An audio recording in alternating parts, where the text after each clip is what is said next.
வணக்கம். கனியின் சமையல்ல உங்களெல்லாம் மறுபடியும் சந்திக்கிறதுல ரொம்ப மகிழ்ச்சி.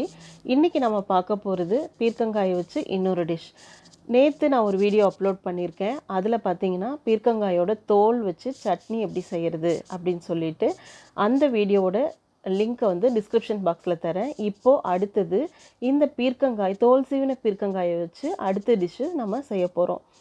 அத வந்து அந்த காயை இந்த மாதிரி பொடியா நறுக்கி எடுத்துக்கிட்டு, ஒரு பாத்திரத்தில 1 கப்பு பாசிப்பருப்பு எடுத்துட்டு அதை நல்லா கழுவி சுத்தப்படுத்திட்டு 4 கப் அளவுக்கு தண்ணி சேர்த்து உப்பு சேர்த்து அந்த பருப்பை வேக விடலாம்.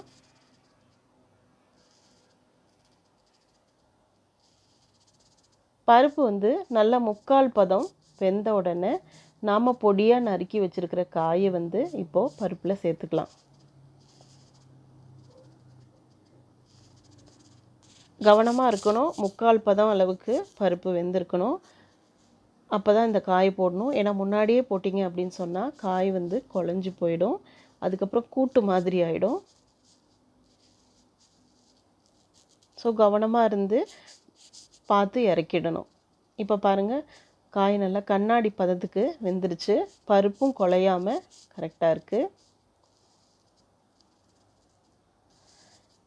இப்போ வெந்த உடனே நாம் இந்த பருப்பு காய் ரெண்டோட கலவையும் எடுத்து தனியாக வடித்து எடுத்து வச்சுக்கலாம். பாருங்கள், நல்லா அழகாக மலர்ந்து வெந்திருக்கு காயும் பருப்பும். பருப்பு குழையில நான் வந்து 1 ஸ்பூன் எண்ணெய் சேர்த்துனேன் பொங்கு வராமல் இருக்கிறதுக்கு. அதே மாதிரி பருப்பு பாருங்கள் குழையாமல் நல்லா வந்திருக்கு. இப்போ பருப்பு தண்ணி இது தனியாக எடுத்து வச்சுக்கலாம்.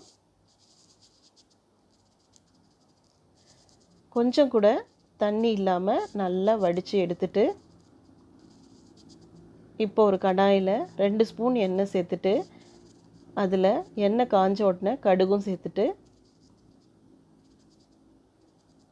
கருவேப்பிலை சேர்த்துக்கலாம். கருவேப்பிலை நல்லா பொரிஞ்சு வாசம் வந்த உடனே பெரிய வெங்காயம் சேர்த்துக்கலாம்.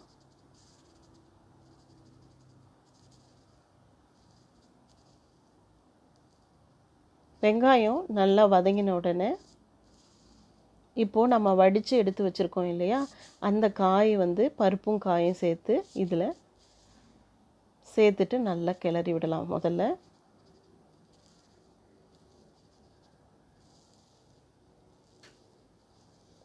இப்போ வந்து மிதமான சூட்டில் வச்சுட்டு இதை நல்லா கிளறி விடணும். ஏன்னா பருப்பு ஆல்ரெடி நல்லா வெந்திருக்கு, காயும் வெந்திருக்கு. நீங்கள் ஓவராக சூடு வச்சிங்க அப்படின்னு சொன்னால் குழஞ்சி போகிறதுக்கு வாய்ப்பு இருக்குது. இப்போது ஒரு 1/4 டீஸ்பூன் அளவுக்கு மஞ்சள் சேர்த்துட்டு ரொம்ப ஜென்டிலாக அதை நல்லா கிளறி விடணும். அடுத்து 1 ஸ்பூன் வரமிளகாய் தூள் நான் சேர்த்துக்கிறேன். இதையும் நல்லா ஜென்டிலாக கிளறி விடணும்.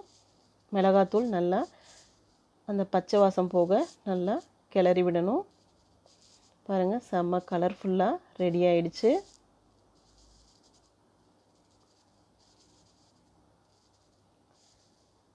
இப்போது ஒரு 3 ஸ்பூன் அளவுக்கு தேங்காய் துருவலை வந்து இதில் நான் சேர்த்துக்கிறேன்.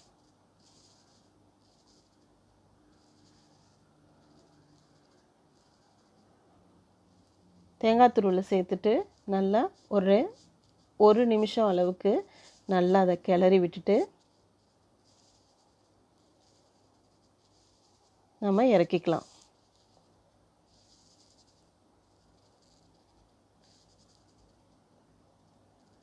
அவ்வளோதான், சூப்பராக பீர்க்கங்காய் பொரியல் ரெடி ஆயிடுச்சு பருப்போடு சேர்த்து. இப்போ இதை நம்ம தனியாக எடுத்து வச்சிடலாம். வரமிளகாய் தூள் பார்த்திங்கன்னா சம்டைம்ஸ் அது இட் மேக்ஸ் ஒண்டர். அது சூப்பரான டேஸ்ட்டில் இருக்கும். அடுத்து ரசத்துக்கு ஒரு எலுமிச்சம்பழம் அளவுக்கு புளியை சேர்த்து கரைச்சிக்கலாம். புளி நல்லா கரைச்சி எடுத்த உடனே நான் வந்து என்ன பண்ணியிருக்கேன்னா, ஒரு 2 தக்காளியை மிக்சியில் போட்டு இந்த மாதிரி ஒன்றும் பாதியுமாக பிசைஞ்சு எடுத்துக்கிறேன். இப்படி அரைச்சி எடுக்கிறதுனால நமக்கு வந்து அது புளியோட தக்காளி தனித்தனியாக நிற்காமல் புளியோடு சேர்ந்து நல்லா கம்பைன் ஆகி வரும்.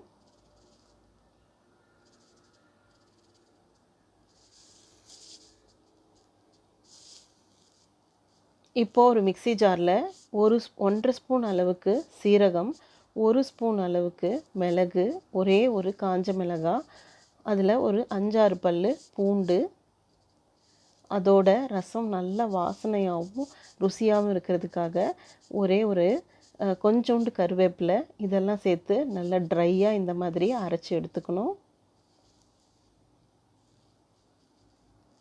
இந்த மாதிரி மிளகாய் போட்டு அரைக்கிறதுனால உங்களுக்கு செம்மையாக இருக்கும் டேஸ்ட்டு. இப்போது ஒரு கடாயில் 2 ஸ்பூன் அளவுக்கு எண்ணெய் எடுத்துட்டு அதில் கடுகு சேர்த்துக்கலாம், கருவேப்பிலை சேர்த்துன உடனே ஒரு 4 மிளகாய் சேர்த்துட்டு அதை தீயாமல் வறுத்துக்கிட்டு, அடுத்து நம்ம அரைச்சி வச்சுருக்கிற அந்த சீரகம், மிளகு, மிளகாய், பூண்டு இதெல்லாம் சேர்த்து அரைச்சி வச்சுருக்கிற சேர்த்து ஜஸ்ட் ஒரே ஒரு 2 செகண்ட் மட்டும் அதை வறுத்துட்டு, ஏன்னா தீயக்கூடாது. ஆனால் இந்த மாதிரி வறுத்திங்கன்னா உங்களுக்கு டேஸ்ட் அட்டகாசமாக இருக்கும். இப்போ புளியும் தக்காளியும் இதில் சேர்த்தாச்சு. சேர்த்துட்டப்புறம் நம்ம பருப்பு வேக வச்ச தண்ணி எடுத்து வச்சுருக்கோம் இல்லையா, அதையும் இதில் சேர்த்துடலாம். இப்போ இதில் ஒரு 1/4 ஸ்பூன் அளவுக்கு மஞ்சள் சேர்த்துட்டு ரசத்தை நல்லா ரொம்ப கொதிக்க விட வேண்டாம். கொதி வர்ற சமயத்தில் 1 ஸ்பூன் அளவுக்கு தேங்காய் துருவல் இதில் சேர்த்துக்கிட்டிங்கன்னா டேஸ்ட்டு சூப்பராக இருக்கும். நல்லா கல்யாண வீட்டில் சாப்பிட்ற ரசம் மாதிரி அட்டகாசமாக இருக்கும். இப்போது ரசம் ஓரளவுக்கு கொதி வந்த உடனே கொத்தமல்லி தலையை தூவி நம்ம இறக்கிட போகிறோம். உப்பு வந்து சரி பார்த்துக்கோங்க. நம்ம ஏற்கனவே பருப்பில் உப்பு சேர்த்துருக்கோம், பருப்பும் காயும் வேகிறப்போ. அதனால் தேவையான அளவுக்கு டேஸ்ட் பார்த்துட்டு அதில் உப்பு சேர்த்துக்கலாம். பாருங்கள், ரசம் நல்ல கலர்ஃபுல்லாக டேஸ்ட்டாக ரெடி ஆகிடுச்சு, டேஸ்டியராக ரெடி ஆகிடுச்சு. அதோட பீர்க்கங்காய் பொரியல் பருப்போடு சேர்த்து சட்னி, ஒரே ஒரு காய் வச்சு 3 டிஷ்ஷு சூப்பராக ரெடி பண்ணியாச்சு. இது எக்கனாமிக் அண்டு பெஸ்ட். இந்த மாதிரி நீங்களும் செஞ்சு பாருங்கள். செஞ்சு பார்த்துட்டு உங்களோட கருத்துக்களை என்னோட ஷேர் பண்ணிக்கோங்க. இப்போது நாம் இந்த சட்னியும் போட்டு பிசைஞ்சு சாப்பிட்லாம். வெறுமனே சுடு சாதத்தில் இந்த பருப்பு காய் கலவையும் இந்த பருப்பும் சேர்த்து பிசைஞ்சு சாப்பிட்லாம்.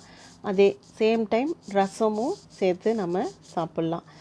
செம்ம டேஸ்ட்டாக இருக்கும். இதில் சட்னி சாப்பிட்டுட்டு இந்த பொரியலையும் சாப்பிட்டுட்டு அதுக்கப்புறம் ரசத்துக்கும் தொட்டுட்டு நீங்கள் சாப்பிட்டீங்க அப்படின்னா எக்ஸ்ட்ராடினரி டேஸ்ட்டாக இருக்கும். ட்ரை பண்ணி பாருங்கள். ட்ரை பண்ணி பார்த்துட்டு உங்களோட கருத்துக்களை என்னோட ஷேர் பண்ணிக்கோங்க. கனியின் சமையலை மறக்காமல் சப்ஸ்கிரைப் பண்ணிக்கோங்க. நன்றி, வணக்கம்.